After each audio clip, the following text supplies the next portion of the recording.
I'm John Barker here at Skull and Mortar, and today we are going to do smoked deer ribs. I'm on round 2 of the virus, so I'm doing this voiceover style. What you're seeing me do now is I'm pulling out my deer ribs. I've had them in this marinade for 24 hours. I got the basic idea of the marinade from the BBQ It channel, so check them out. If I forget to link them below, just go put them in the search bar, right? What my marinade consists of: about a cup of soy sauce, about a cup of Worcestershire sauce, about 2 of those little pineapple juice cans from the grocery store, 2 bay leaves, about a cup of brown sugar, about 2 tablespoons of red pepper, and about 2 tablespoons of granulated garlic. And then I added enough water to make sure all of my ribs were covered. Alright guys, so now I'm going to go ahead and pull the membrane off of these ribs. I'm not doing it because Paul quote unquote bullied me on the internet. I'm not a little bitch, I'm a grown man, and I'm not really too concerned with how Paul feels about the membrane, but I don't want to eat the deer membrane. Something feels kind of weird about it, so I'm going to go ahead and pull it off. You can leave it if you want, you can score it, it doesn't really matter. Do what you like, and you just got to kind of keep at it. It's best if you can get a fork or a knife underneath it, but I'm just going to pull at it until I get it off, because I like doing things the hardest way possible.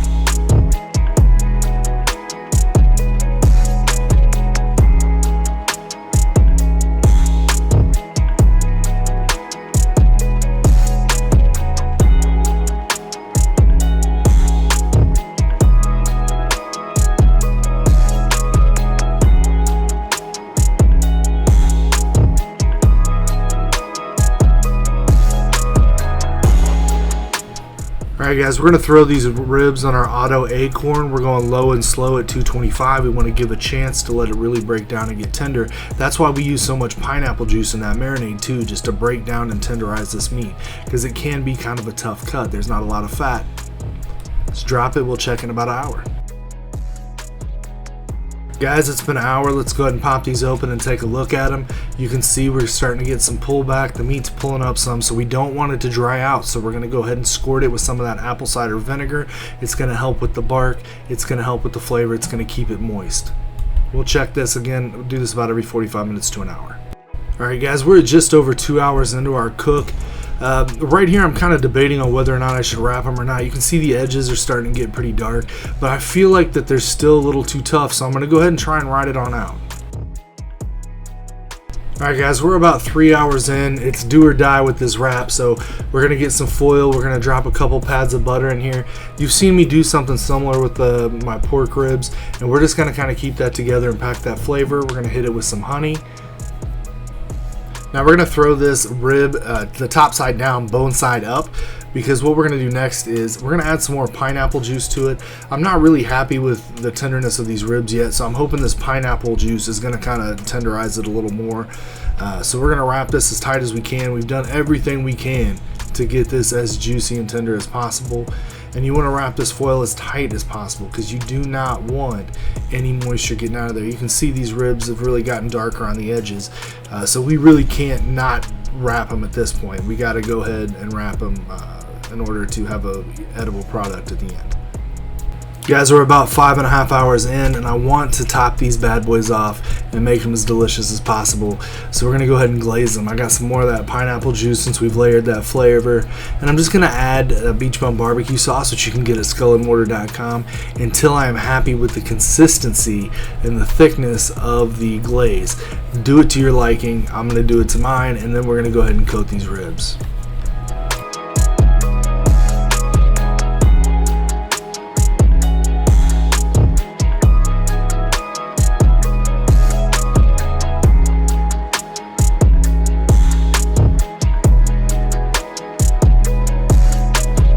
Guys, our deer ribs are off the smoker. Look at this crazy pullback on this rack. These look delicious. Now, I'm not gonna lie to you, there is some parts on the edges where it looks a little more done than maybe I would have liked, but I'm pretty stoked on this. All in all, there's a lot of really good cuts in here. So we're gonna go ahead and slice into these ribs. Look at those, got some nice look at that moisture in there. Come on, dude. And these are tiny little guys, right? It's not like these things are huge, but they still have juice packed into them. Guys, it's been a long time. but your boy Fred is back in the house. I know he's a fan favorite. You guys love to see him in here. So we got him on board for this one. He's gonna try these ribs out with us. But before we try these ribs out, make sure if you see any products that you liked in this video that you wanna grab, I got links down in the description. It does help the channel out. And also head over to skullandmortar.com. You can get my sauces, rubs, and all that. Now you don't have to use my sauces and rubs, but it definitely is gonna make these pop for you a little bit harder. So grab those, it helps us stay in business. And now it's time. You ready to try these ribs? Yeah. All right, grab a rib, boy. All right, let's see how we do. What do you think? You like those? You know what kind of rib this is? It's a deer rib. I don't like it anymore. Why, you know, because it's deer? Yeah. It's good though, isn't it? Yeah. It's nice. Guys, what else can be said? They were delicious. There's no extra gamey flavor. It just tastes good, right? It's good, it's tender, it's moist. Say no more. Skullandmortar.com. We'll be back. Brand new recipes all the time. I don't know. Subscribe. We're on our march to 10,000 subscribers. Hit that subscribe, that like, leave a comment. All that stuff is free, and it's an easy way to support the channel. Deuces. So after we get you looking dope as possible in your Skull and Mortar t-shirt, we got to get to the cooking. You might as well get that food tasting fly as possible with your Beach Bum Barbecue rub, made exclusively by Skull and Mortar. It's award-winning. It's gonna take your food from the bottom to the top. And after we sauce you up, we might as well rub you up, my friends, with that Skull and Mortar rub. That's right, don't be a pervert. We're not talking about that kind of rub up, my friend. We're talking about the rub that you put on your meat. Again, come on, dude. Have some class. Put this on your chicken, your pork, your beef, your fish. It doesn't matter, you can put it on anything. If you can find something you can't put it on, shoot me a DM because you'll literally blow my own mind. Check it out now at skullandmortar.com.